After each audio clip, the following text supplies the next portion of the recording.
Good morning, everyone. Welcome back to iteach Live. My name is Andrew, and I work with iteach. And over the past 6 weeks, I've had the opportunity to every morning at 10 a.m. Speak with a fellow educator or administrator to learn more about them and the teaching profession. And today is no different. This morning, I have the privilege of speaking with Christina. How are you doing this morning? Doing well. Well, first of all, off the top, thank you for joining us. I know your summer just began, and we're taking 30 minutes out of your morning, so I appreciate it. No problem. So I definitely want to hear about your teaching and in the classroom, and certainly ask a lot of questions about that. Before I begin, I have two things. One, anyone joining us on Facebook right now, just so you know, our comments are live. And so if you have any questions for Christina as we go forward and talk to her about her journey into teaching and then what teaching has looked like, feel free to drop a question. We'll do our best to answer those, or at least pose them to Christina for an answer. So join us in the discussion. Certainly is not meant to just be me asking questions. With that, Christina, I want to hear about how you got into teaching. It's always curious to me about the pathways for an individual to get into the profession. So how did you come to teaching? Was it something you did immediately out of college, or were you a career changer? Love to hear more about that. Okay. Well, I'm like everybody else that ends up in the teaching profession. I had great teachers, and I kind of knew whenever I graduated from high school that I wanted to do something in, working with kids in the classroom, some sort of career like that. So I started college in East Tennessee in English and secondary education, and I started in lower elementary education, and then had an English professor say, no, you really need to be an English teacher. So I switched to English in secondary, which was really smart. So I was glad I did that. But I actually left college as a junior. I finished my junior year, left college, moved back to Louisiana, and got married and took a year off. And during that year, I taught preschool, which is why I say that it was smart for me to do secondary. I love little kids, but not in a classroom setting. So it's really good that I teach high school or middle school and high school. So I had the opportunity after a year of doing preschool to go back to school, finish my degree, had a job offer in a classroom.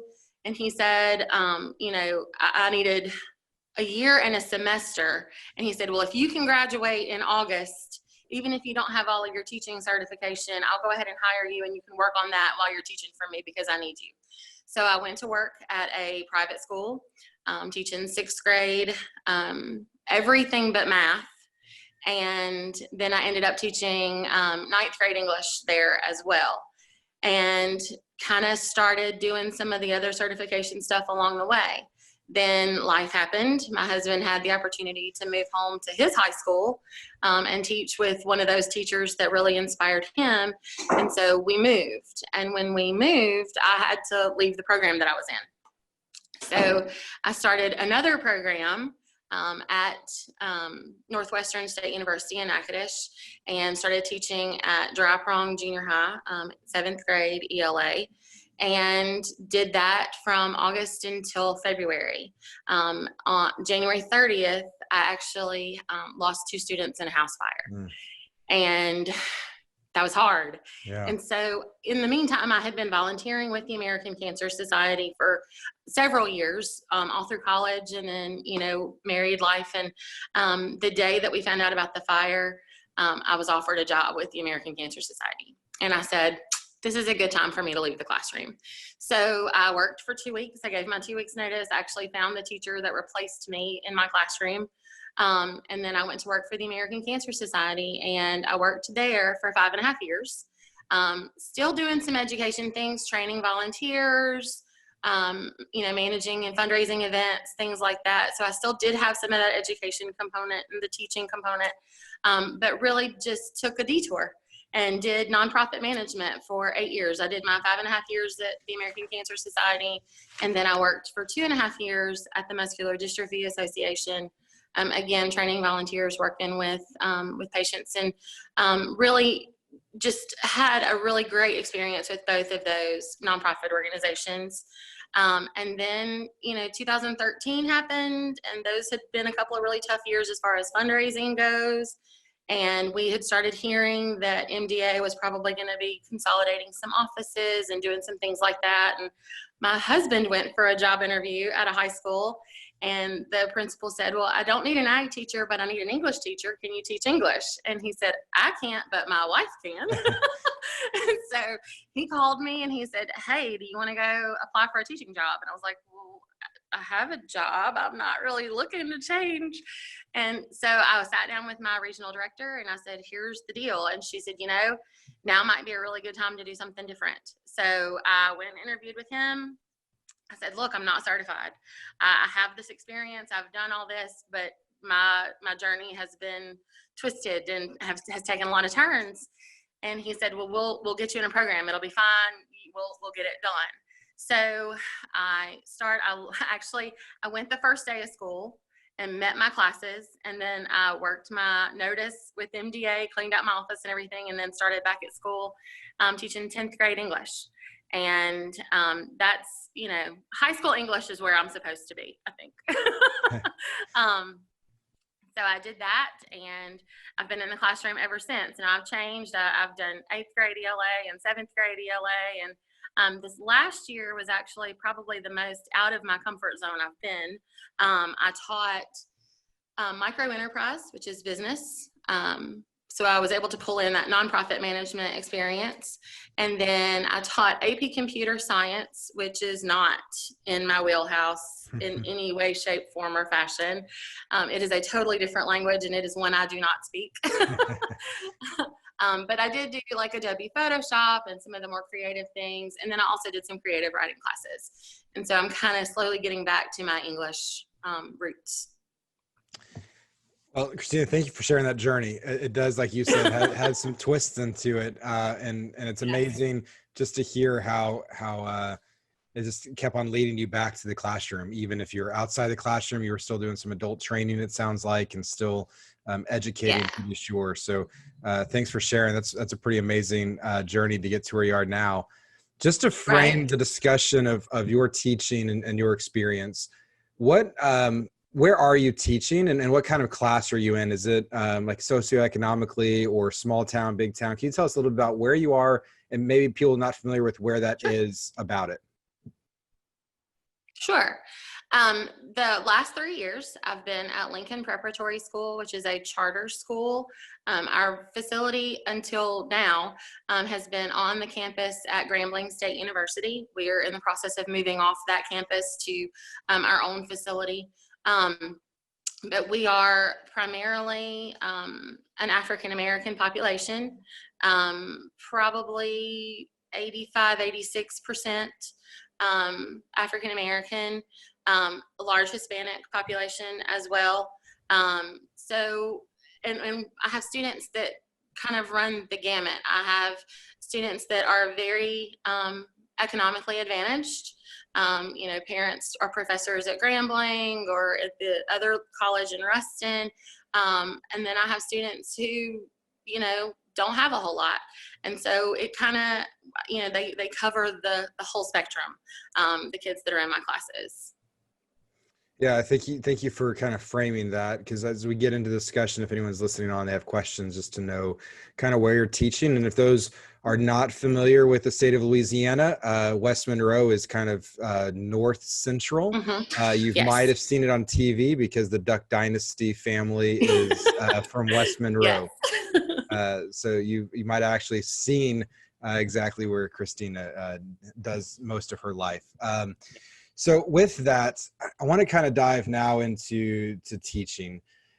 As you moved around, what was the reason? Because it sounded like for a little bit you were teaching without a certification. What was the precipice for you to actually, I know you went through iteach, why did you come and get a certification? Well, the state of education has changed, especially the last 20 years, which, I graduated from college in 2002. So almost 20 years ago, which anyway, so just the status of education has changed. The structure of education has changed. And my experiences just kind of led me to never be able to finish a program. Not because of anything other than just us moving and life circumstances and things like that. So we got to, we moved back from central Louisiana, which is where my husband was from and was teaching. We moved back to North Louisiana whenever I had the opportunity to leave MDA and go to work in Ouachita Parish, actually. And of course, you know, parish school boards are much more strictly regarded as far as having certified staff for all the right reasons. And I completely understand that. So when I went to work for Ouachita Parish, we were going through ULM's program where I would have ended up with a master's in the arts of teaching. The issue is that it was so expensive. And, you know, teachers don't make a whole lot of money. And so it was one of those things where I was like, okay, if I'm going to pursue a master's degree, do I really want it to be in something as ambiguous as Master in the Arts of Teaching, or do I want it to have a little more weight? And so I decided that if I pursued a master's, I wanted it to be in instruction and curriculum, so that maybe I could do curriculum coordinating or something like that later on down the road. So I left the master's program at ULM. Like I said, just financially, we couldn't afford it, and looked for other ways. And that's when I found iteach, and I was able to do it much quicker. It was much more budget friendly. And it got me to where I needed to be to satisfy the, you know, requirements for the school board, and then still left me open to pursue that other master's later if I'm able to. Yeah, that makes complete sense. And I'm about to ask another question. I want to make it a caveat here. You do not have to say anything you don't want to say because you're speaking to someone from iteach.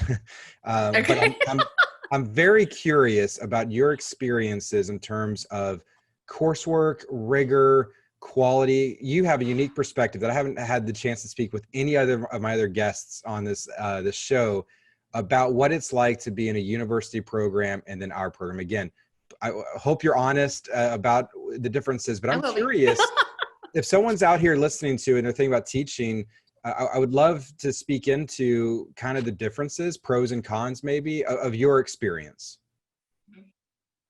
Okay. Well, like I said, the biggest con for me in a typical university setting was it was cost prohibitive. And then again, the master's program that I was in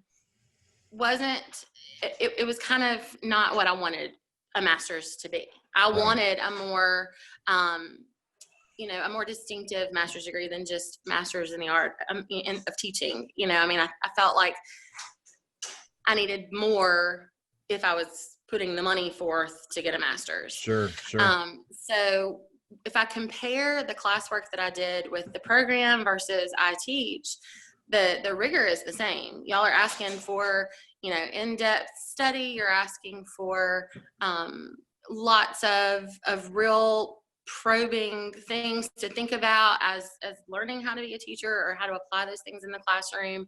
So I feel like the caliber of the material is very similar to what you would get in the traditional university setting, but it helped me because at the time I was doing my iteach program, I had a foster child who was 2, and so I was able to work on stuff while he was asleep or, you know, late at night, and I didn't have to rely on a college schedule.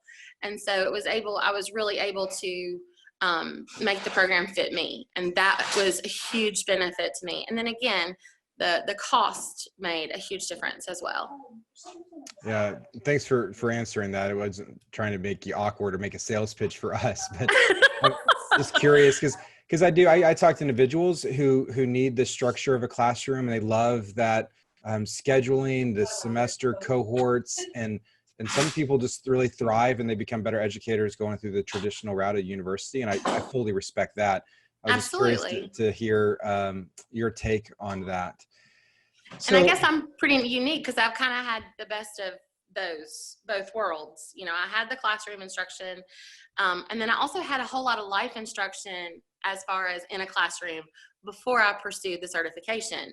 So I know that I approached it from a totally different perspective than probably a lot of people will that are coming from, an industry position into education with none of that foundation work that I had in Sure. my traditional college classes.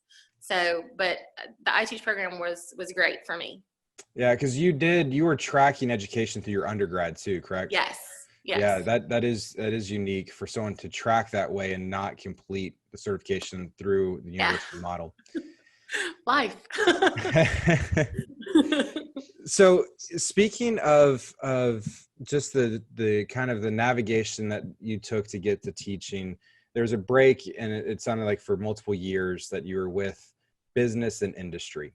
So even more to your unique perspective, you are almost your career changer. Not that you had a degree outside education and it was a traditional career changer, but you did teach for a little bit and go into the corporate world and business industry and get to see that and to be exposed to that and then come back to teaching. What have you brought into the classroom from those experiences? One of the things probably that helped me the most is organization.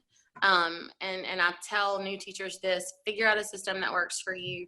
When I was with the American Cancer Society, I served a 6-parish territory at one point, and then it got larger at another point. But and I had major events in each of those parishes, and each parish had its own committee, had its own budget, had its own set of expenses and sponsors and different things. And so there were 6 different animals basically that I was trying to manage, and I had to figure out a way that I could keep it all straight. And so I've brought that with me back to the classroom, that organization with me, and that has helped me be a more efficient teacher. I'm also probably a better public speaker than I was before the nonprofit experience. You don't think of teaching necessarily as public speaking, but I feel like I'm a lot more confident in front of my classes and stuff because I did have that 8 years of business. And then, I got to teach kind of some business concept classes the last couple of years, and that has pulled in that experience that I had as well. But the organization is probably the biggest thing that I've brought from my business experience to my classroom. So I'd love to hear more about organization. Is it just like the understanding of the importance of organization, or is there set tools and strategies that you actually use in your classroom? Yeah, I am a little OCD. So what I did the process that I started with my events was I assigned every parish a color. And so everything that had to do with that particular parish would be filed in that color, or Post-it notes in that color, or whatever. And so that's what I've brought to my classroom. I assign a color to each of my classes, and I don't grade in red pen. I know how red pen gave me anxiety when I was a student. If I saw a whole bunch of red on my paper before I even read anything, it would make me freak out. So I don't grade in red pen. I grade in highlighters, and I use the highlighter color that's assigned to that class. Now that does a couple of things. It's a little friendlier than a red pen. And also, if I have a stack of papers on my desk, I don't even have to look at names or period numbers or any of that kind of stuff. I can see what color it's graded in, and I know exactly which class it goes to. I use folders that are those colors, composition books that are those colors, and then my turn-in baskets are all of those colors. And so it's just really, I have a very colorful classroom, obviously, but it just helps me, and I'm a very visual person, so it's just really quick and easy for me to see, okay, if I need to take that class's papers home, I have that red folder on my desk. I know that I need to grade those papers for first hour. And so that's my system. So highlighters, colored folders, colored baskets, that's, colored Post-it notes. I mean, even to that, I have colored paper clips that match, but I mean, that's just a little excessive, I know. I'm going to pause you right there. Look, so you talk about color systems. Let me see if we can see this. This is one of our files from our company, and we use a color folder and then a color label. And so a color folder tells us something, and then the color label tells us something else. And so what you're saying, absolutely resonates because I live my life with knowing what's a red, what's a green, what's a yellow. And even organization, you talk about taking business into the classroom. I'm on the business side, you're on the classroom side, yet we're using very similar constructs for organization. Absolutely. It just helps. If everything's in a black folder, you're never going to find what you need. So well, hopefully some teachers are listening. They're going to start, buying colored labels and colored pencils going forward. do all the colors. Yeah, and it's interesting that you say you don't grade in red. My first job out of college, I had my superior wanted everything to be in purple because she thought purple was just a kinder color. It was just a gentler color to read than marking up in red. So everything you're telling me actually resonates with my life, my history. Well, good. I'm not just crazy. I want to just remind anyone watching that we have about less than 10 minutes left. If you have any questions for Christina, certainly ask any strategy, specific things that she deals with in the classroom. Love to ask those questions on your behalf to her. And listening to your organization and the amount of organization that you use makes me think about all the different variables that you have going on in the classroom. And immediately my mind goes to differentiation and classroom preps. So this past school year, how many different preps did you have in terms of preparing for different subject classes? This past year, I had 4 different preps. The year before that, we were on an 8-period day and I had 7 different preps. Okay, that blows my mind. How, apart from the color system, how do you manage your time in preparing that many different classes, and then when you grade assignments to be able to turn your English brain off and turn your computer science brain on? How did you do that? Well, luckily I used an online program for the computer science, and so that helped a lot. But really, it's just, I don't know. I always have too many things going on in my head, so I think I'm just wired that way. Okay. And one of the key things is that I would always stay after school. My one prep hour wasn't enough. And so I would always stay after school, 30 to 45 minutes to try to get everything ready for the next day. And then I would have one set of folders, like on, Monday I might stay a little later so that I had everything ready for the week. And so I would have, this week's stuff for first hour in their red folder in an organizer on my desk. And so I just had to pull that one folder for the rest of the week. So that was kind of a key for me, was just putting that little bit of extra time at the end of the day to prepare for the next day. Grading, of course, is a nightmare because it just is. That's just the logistics of the classroom.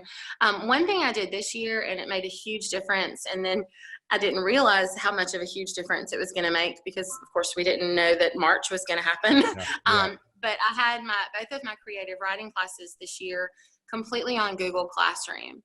And using that technology. Now I had the benefit of being in a computer lab. Every student had a computer in my classroom. Yeah. But we did all of their writing assignments in Google Classroom with the exception of one a week. On Wednesdays, I did what I called Words of Wisdom Wednesdays, and I had them respond to a quote. And I had those they had to copy those into a composition book so that they would end the year with this whole book of wisdom. That was my plan for them. They've missed 9 weeks of that wisdom, but that way they had, that to take with them when they left my class. That was the only assignment that they had to actually handwrite. Everything else they typed in Google Docs and turned in through Google Classroom.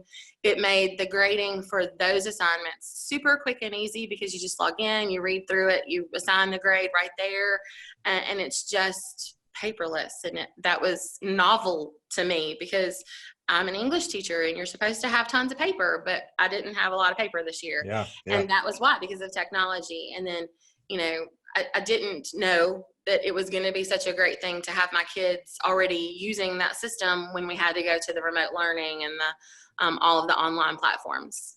Yeah, what a hidden blessing there. So Laurel Yeah. just hopped onto Facebook and asked the question about your discipline plan in the classroom, and then specifically how that is in high school. And you actually have had the benefit of teaching a lot of different grades. So once again, you have a really Yes. unique perspective to speak into what is discipline for you like at the high school level? Okay. And this actually is going to kind of go back to one of the things that I learned in the iteach program. One of the most powerful lessons for me was about how to address various cultures and students from various cultures. And the thing that I learned, and it has stuck with me so much, even from when I completed the iteach program, is that you have to know how to relate to your kids. And so the big thing for me is building relationships with my kids. You know, I get to know them. I let them get to know me. I have pictures of my kids and my family all around my desk so that I'm not just somebody who walks into their classroom and gives them stuff and then leaves. Yeah. They become, you know, my kids, and they're my kids. My discipline program is pretty simple. I tell them they get a 50-point grade a week for me. They get 10 points a day for walking in class and doing the stuff they're supposed to do. If they cause problems, they lose those points. And so, you know, basically I'm giving them a gift, and if they want to act crazy and lose it, that's up to them. And so that works really well for me. And I tell them that grade's not going to hurt them, but it can really help them at the end of the year. And it's 10% of their overall grade. So it's not going to kill anybody, you know, on that grade. I know that people don't like to give behavior grades and stuff like that, especially in high school, but it's what works for me. And my kids understand it. They respect it. All I have to do is remind them, hey, do you really want to, lose those points today? And they'll straighten up. But it's because I've built the relationships with them. You know, that's the biggest thing. You know, my husband likes to say they don't care what you know until they know that you care. And I know that probably is a cliche, but that's the truth. And I get to know my kids. I get to know their brothers and sisters, and I get to know their parents. And that's the biggest thing that's helped me in all of my classroom experience. Yeah, I think that's a great feedback. That one, you provide a very specific example of how you actually use a strategy for that, but also more broadly, your kind of mindset and your general disposition to discipline begins with relationship building, which I think is paramount for sure. So we have a couple minutes left, and one of the questions I had, that just to go back to, that I was curious that you noted, is you mentioned things you learned from your business world coming into the classroom, organization and stuff like that. Is there any, you teach business, have you had an opportunity to use specific examples to try to make the learning more tangible for their future endeavors? Or how do you use the business world practically in the classroom? You know, in the last couple of years, we've seen a push nationally about financial literacy and teaching kids how to be money smart. And so, you know, I teach them a budget and how to work within a budget and how to set a budget and to think about all of those things that they don't realize they spend money on, but that they do.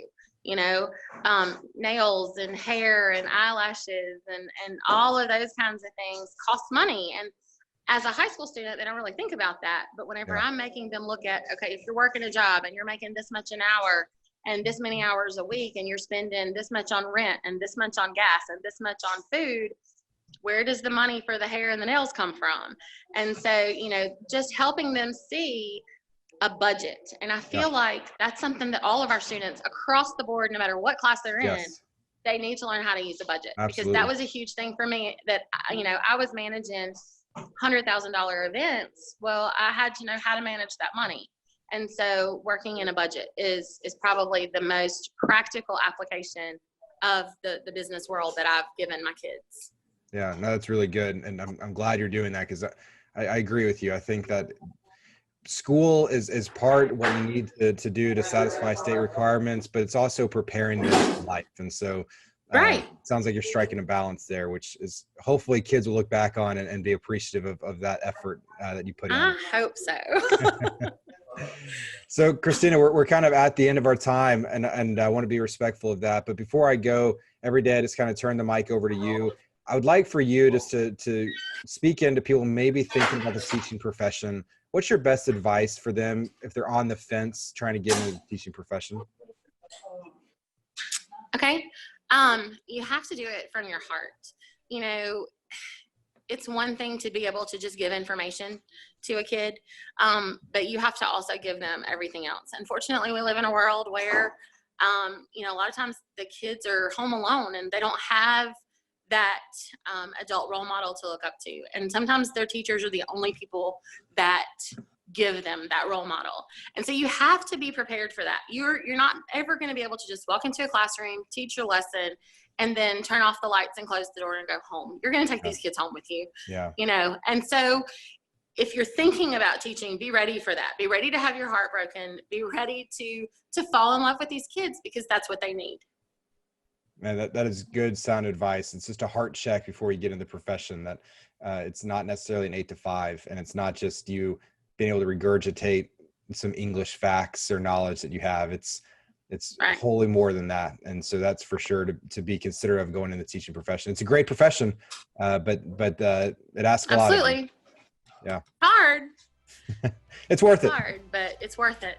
Yeah, I agree. Well, Christina, thank you. You've been a pleasure to talk to. I appreciate you taking time out of your day. I hope you enjoy your summer and you're back into your classroom this fall. Thank you.